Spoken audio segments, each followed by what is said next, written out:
आगे की ओर जाने का जो रास्ता है वो भी अवरुद्ध हो गया। चलते हैं थोड़ा सा इससे सावधानी से।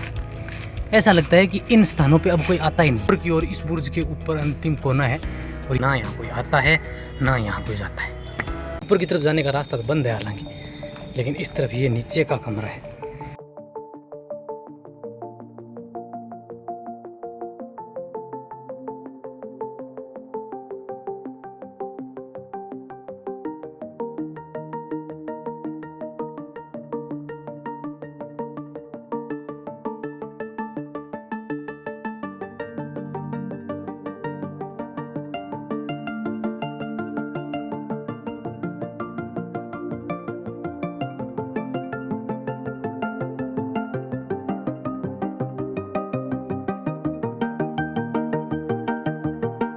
साथियों, तारानगर का किला बिल्कुल इस तारानगर शहर के बीचों बीच बना हुआ है। ये फोर्ट में प्रवेश करने का मुख्य रास्ता है। चारों कोनों के ऊपर आप देखेंगे कि 4 बुर्ज बने हुए हैं। इस तरफ एक बुर्ज इस तरफ बना हुआ है, एक सामने की तरफ और एक इस तरफ बना हुआ है। बुर्ज की जो 4 दीवारी है वो सुरक्षित है, लेकिन अब ये बिल्कुल शहर के बीचों बीच आ गया है। और इस शहर के अंदर देखने के लिए उसी समय की कई हजारों वर्ष प्राचीन हवेलियाँ बनी हुई हैं, हजारों वर्ष प्राचीन मंदिर बने हुए हैं। इस शहर के अंदर 1000 साल से भी अधिक प्राचीन एक जैन टेम्पल बना हुआ है, जो कि बीकानेर डिवीज़न का पहला जैन टेम्पल माना जाता है। यहाँ बहुत खूबसूरत हवेलियाँ देखने के लिए मिलती हैं। साथियों, इस तारानगर कस्बे को आज वर्तमान में शिक्षा नगरी के रूप में जाना जाता है। हेलो, राम राम, नमस्कार, खमा गणी साथियों, मैं डीपी पारिक आप सभी का एक बार फिर से स्वागत करता हूँ। और आज मैं आ गया हूँ राजस्थान के सबसे विषम परिस्थितियों वाले चूरू ज़िले के अंदर। चूरू ज़िला जो कि उष्णकटिबंधीय क्षेत्र के अंतर्गत आता है, और यहाँ का जो जलवायु परिवर्तन तापमान जो है वो सबसे अधिक और सबसे कम रहता है। यानी कि सर्दियों में यहाँ का टेम्परेचर -5 डिग्री तक और गर्मियों में यहाँ का तापमान 50 डिग्री के पार तक पहुँच जाता है। जी हाँ साथियों, उसी चूरू ज़िले के अंदर मैं आज हूँ तारानगर कस्बे के अंदर, जो आज वर्तमान में तारानगर तहसील है। और यहाँ बना हुआ है तारानगर का उस समय का प्राचीन गढ़ तारानगर शहर, जिसे तारा सिंह जी के नाम पर तारानगर के नाम से जाना गया, जिसमें ये तारा सिंह जी के द्वारा बनवाया गया एक प्रसिद्ध फोर्ट है। तो अपने इसके इतिहास की चर्चा करेंगे और इस फोर्ट को भी देखेंगे कि कितना सुंदर बना हुआ है ये। तो आइए मेरे साथ अंदर की ओर चलते हैं, पूरे फोर्ट को देखते हैं, इतिहास से रूबरू होते हैं। तारानगर का जो फोर्ट है वो बिल्कुल तारानगर शहर के बीचों बीच बना हुआ है।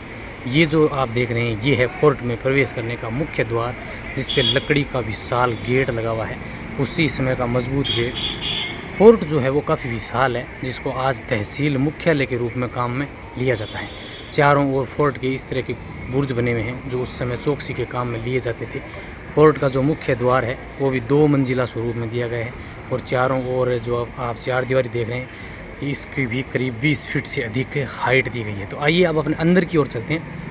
और ये जो सामने की ओर आप देख रहे हैं, ये तारानगर के प्रसिद्ध राजा जो तारा सिंह जी हुए, उनके नाम पर आज तारानगर को जाना जाता है।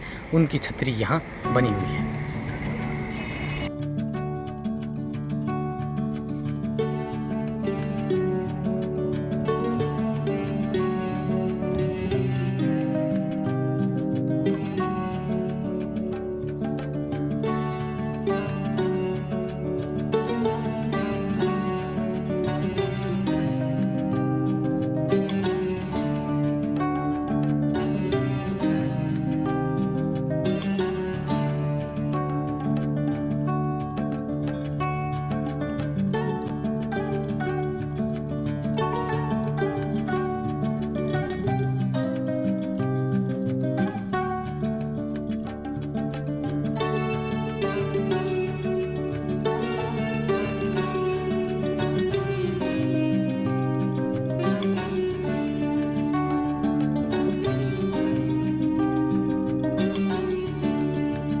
ये फोर्ट जो है वो अंदर से है। फोर्ट के अंदर देख सकते हैं आप, चारों ओर जो है वो बुर्ज बने हुए हैं।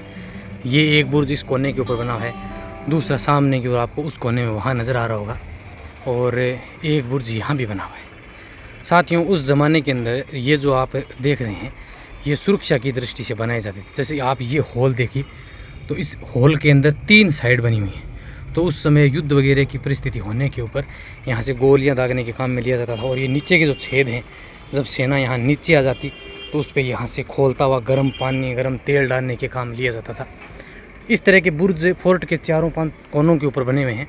तो उस समय सैनिक जो हैं वो इन बुर्जों में रहते थे और सुरक्षा के काम में इनको लिया जाता था। अब आप देखेंगे ये वाला जो बुर्ज है फिर वो इस तरफ से एक संकड़ी गैलरी से जुड़ा हुआ है। अब आप देखिए, इससे आप जाएंगे और फिर इस तरह पूरी चार दीवारी जो है वो इस तरह से जुड़ी हुई है। फोर्ट के इस कोने का ये सामने की ओर बुर्ज बना हुआ है और ये गन पॉइंट्स हैं। धीरे धीरे अब जो फोर्ट है वो आप देख सकते हैं कि अब विकसित होने लगा है, टूटने। आगे की ओर जाने का जो रास्ता है वो भी अवरुद्ध हो गया। चलते हैं थोड़ा सा इससे सावधानी से। ऐसा लगता है कि इन स्थानों पे अब कोई आता ही नहीं है। हालांकि पूरा तहसील कार्यालय है, पूरे दिन यहाँ लोगों की आवाजाही बनी रहती है। ऊपर की ओर इस बुर्ज के ऊपर अंतिम कोना है और यहाँ एक कमरा बना हुआ है। नीचे की ओर भी कुछ रूम बने हुए हैं।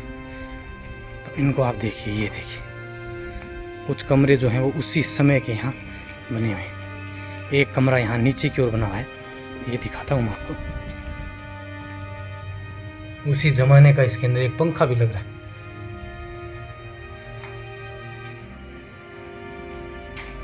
पीछे की तरफ आपको पूरा मार्केट नजर आएगा।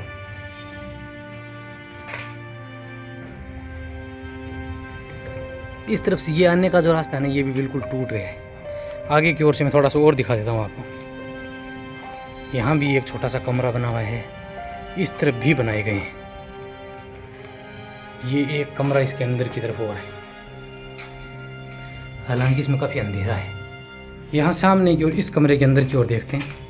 ये कमरा 2-3 स्टेप में जुड़ा हुआ है अंदर की ओर। इसके अंदर भी काफ़ी अंधेरा है। सामने एक कमरा है जिसमें दुनिया भर का कचरा नज़र आ रहा है। फिर एक कमरा जो मैंने बताया आपको, एक कमरा छोटा सा यहाँ जुड़ा हुआ है। पूरे कमरे का ऊपर का पार्टीशन देखिए आप, उसी जमाने का। साथियों, एक जमाने में यह पूरा जो क्षेत्र है वो घना बियाबान थार के मरुस्थल से जुड़ा हुआ था। यहाँ ना कोई पानी था, ना आने के कोई रास्ते थे। कहते हैं कि 10वीं 11वीं सदी में यहाँ आगमन हुआ डहलिया पंवारों का और धीरे धीरे डहलिया पंवारों का शासन चलता रहा। डहलिया पंवारों में एक राजा हुए ऋणीपाल रणकपाल सिंह जी। कहते हैं कि उन्हीं के नाम पर इसे ऋणी नाम दिया गया। उस समय इस तारानगर को ही ऋणी नहीं कहा जाता था। कहते हैं कि उस समय तारानगर ऋणी के नीचे करीब 100 गांव आते थे और ये एक परगना था। अब मैं आपको इसके ऊपर की ओर लेके चलता हूँ। ये एक बुर्ज बना हुआ है, नीचे ये कमरा बना हुआ है, इस तरफ भी अंदर कमरे हैं। ये बना हुआ है एक, ये बाहर का जो है वो पूरा टूट चुका है। अब मैं आपको ऊपर की ओर लेके चलता हूँ। ऊपर जाने की सीढ़ियाँ बनी हुई हैं। इस तरफ से जो आने का रास्ता है वो आप देख सकते हैं बिल्कुल अब अवरुद्ध हो गया है। ऊपर जाने की संकड़ी सीढ़ियाँ बनी हुई हैं और ऊपर की ओर एक कमरा है जिसके अंदर ऐसा देख के लगता है कि ना यहाँ कोई आता है ना यहाँ कोई जाता है। यहाँ ये बुर्ज का बिल्कुल कोने का कमरा बना हुआ है जिसकी हालत आप देख सकते हैं। हालांकि इसको रिकॉर्ड रूम के रूप में काम में लिया गया यहाँ। अब आप यहाँ से नज़र डालेंगे तो ये है तारानगर का पूरा गढ़, जिसे आज तारानगर कहा जाता है। उस समय ऋणी के नाम से इसे जाना जाता था। सामने की तरफ आपको कोने के ऊपर एक बड़ा बुर्ज दिखाई देगा। तो चारों कोनों पे 4 बड़े बुर्ज बने हुए हैं और एक मुख्य द्वार बना हुआ है। तो आइए अब चलते हैं नीचे की ओर। यहाँ से आप पूरा फोर्ट जो है वो देख सकते हैं। चारों ओर का जो फोर्ट है वो आपको नज़र आएगा। नीचे की तरफ यहाँ कोने में कुछ कमरे बने हुए हैं। हालांकि अंदर के और नीचे के जो पूरे कमरे हैं वो तहसील मुख्यालय के रूप में काम में ले जाते हैं, तो उनमें नहीं जा पाएंगे। अब मैं आपको दूसरी ओर लेके चलता हूँ। थोड़ा सा सावधानी से चलेंगे अपने। यहाँ का थोड़ा सा मार्ग जो है वो कठिन है, पेड़ पौधों से ये पूरा हट चुका है, साफ़ सफाई बिल्कुल नहीं है। दूसरी ओर का बुर्ज देखते हैं, आगे की ओर चलते हैं।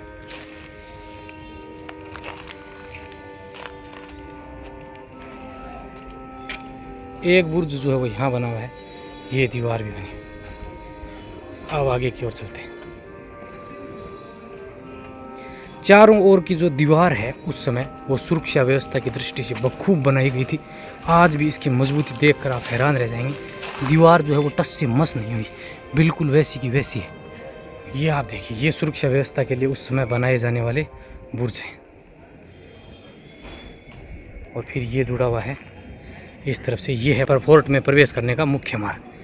साथियों, एक कोने का ये बुर्ज बना हुआ है और इसकी सुरक्षा व्यवस्था देख के आप हैरान रह जाएंगे। आप नज़र डालिए कि ऊपर के जो बंदूक, उसमें बंदूक गोले दागने के लिए जो रास्ते बनाए गए हैं, ये आप देखेंगे कि लंबे 3 सुरख रास्ते बनाए गए। और नीचे का भाग आप देखिए। अपने चलते हैं दूसरी ओर। यहाँ से आइए आप मेरे साथ। अब अपने दूसरी ओर का भाग देखते हैं। साथियों, कहते हैं कि डहलिया पंवारों का शासन धीरे धीरे कमज़ोर होता चला गया। डहलिया पंवारों के एक राजा हुए जसवंत सिंह डहलिया, उनके समय चौहानों की एक शाखा चाहिलों ने इस फोर्ट के ऊपर चूरू रियासत, बीकानेर रियासत पे आक्रमण किया। और फिर कहते हैं कि तारानगर चूरू ही नहीं बल्कि लगभग संपूर्ण राजस्थान पर चौहानों का आधिपत्य हो गया और चौहानों के सबसे शक्तिशाली राजा हुए पृथ्वीराज चौहान। पृथ्वीराज चौहान के ऊपर 1191-92 ईस्वी में मोहम्मद गोरी ने आक्रमण किए थे। तराइन के 2 युद्ध लड़े गए। कहते हैं कि 1192 ईस्वी में तराइन के द्वितीय युद्ध में मोहम्मद गोरी जो है वो विजयी हुआ, पृथ्वीराज चौहान जो है वो पराजित हुए। कहते हैं कि उसके बाद में चौहानों की शाखाएं धीरे धीरे कमज़ोर पड़ने लगी और यहाँ तारानगर भी चौहानों का वंशज जो है वो कमज़ोर हो गया। उसके बाद में 13वीं से 16वीं शताब्दी तक यहाँ जाटों का शासन रहा, इसलिए इसे जाट लैंड के नाम से भी जाना गया। फिर उसके बाद में कांधाल और फिर यह शहर, यह परगना और यह क्षेत्र जो है वो बीकानेर राज्य के अंतर्गत आ गया। और बीकानेर राज्य के अंतर्गत आने के बाद में यहाँ के शासक हुए तारा सिंह जी, जिनके नाम पर इसे तारानगर नाम दिया गया। 16 मार्च 1941 को यहाँ के राजा तारा सिंह जी के नाम पर इस शहर को तारानगर के नाम से जाना गया, जो कि आज वर्तमान में भी तारानगर के नाम से ही जाना जाता है।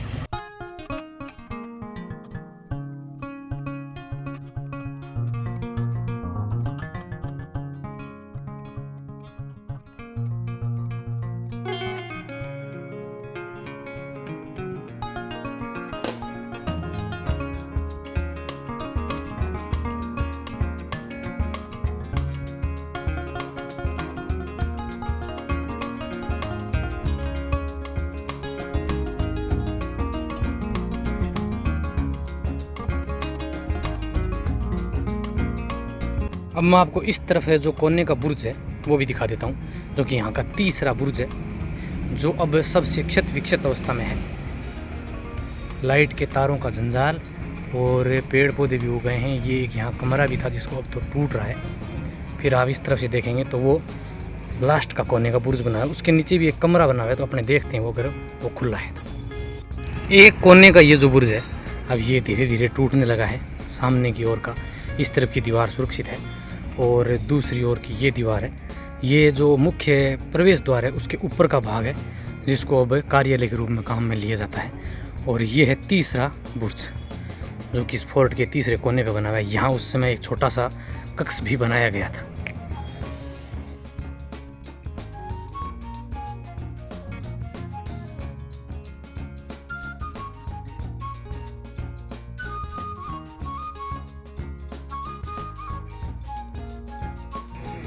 आइए थोड़ा सा इस तरफ चलते हैं। यहाँ नीचे की ओर एक कमरा बना हुआ है, वो हम दिखाता हूँ। ऊपर की तरफ जाने का रास्ता तो बंद है हालांकि, लेकिन इस तरफ ये नीचे का कमरा है, जो उस समय शायद सैनिकों के रहने के लिए बनाया गया था, जिसकी हालत अब तो खैर आप देख सकते हैं। उस तरफ आगे की ओर नीचे जाने का और रास्ता नज़र आ रहा है, लेकिन अब वो बिल्कुल कचरे से बंद हो गया।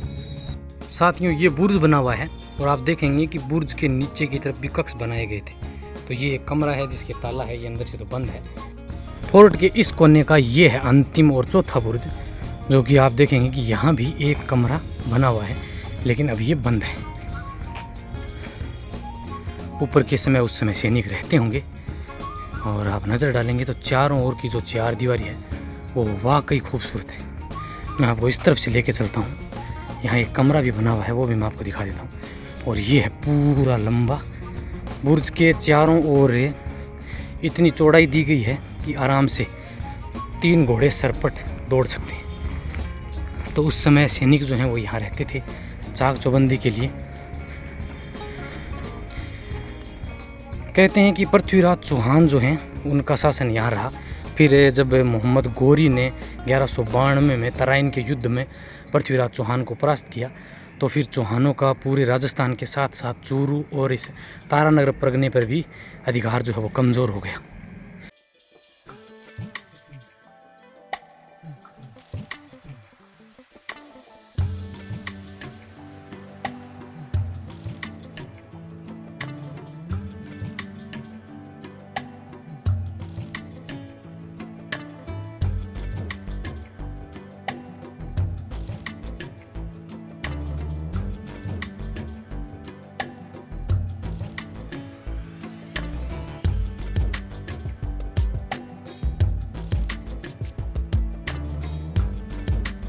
टेम्परेचर की अगर बात करें तो अभी दोपहर करीब 12 बजे का समय है और तापमान 45 डिग्री से ऊपर है।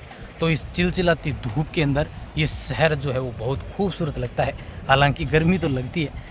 साथियों, मैं डीपी पारिक और आशा करता हूं कि आप सभी को तारानगर तहसील का, तारानगर कस्बे का, रेणी का ये व्लॉग, ये वीडियो पसंद आया होगा। फोर्ट के बारे में जो मैंने जानकारी दी, हालांकि सटीक हो, मैंने किसी विकिपीडिया या इंटरनेट गूगल से ये जानकारी नहीं ली है। मैंने ये जानकारी यहाँ के लोकल लोगों, यहाँ के जो अपने लोगों द्वारा लिखा गया इतिहास है, बुचावास गांव के कालूराम पुरोहित और ब्रह्मानंद पारिक के द्वारा उनकी पुस्तक में इसके तारानगर और आसपास के सभी गांवों का इतिहास दर्शाया गया है। तो उसी पुस्तक से मैंने ये जानकारी ऐड की है। आशा करता हूँ कि आप सभी को इस फोर्ट का ये व्लॉग पसंद आया होगा। दोस्तों, अगर आपको ये वीडियो पसंद आता है तो अपने साथियों के साथ इसे ज़रूर शेयर करें। मिलते हैं किसी अन्य डेस्टिनेशन पर, तब तक के लिए जय हिंद, जय भारत दोस्तों।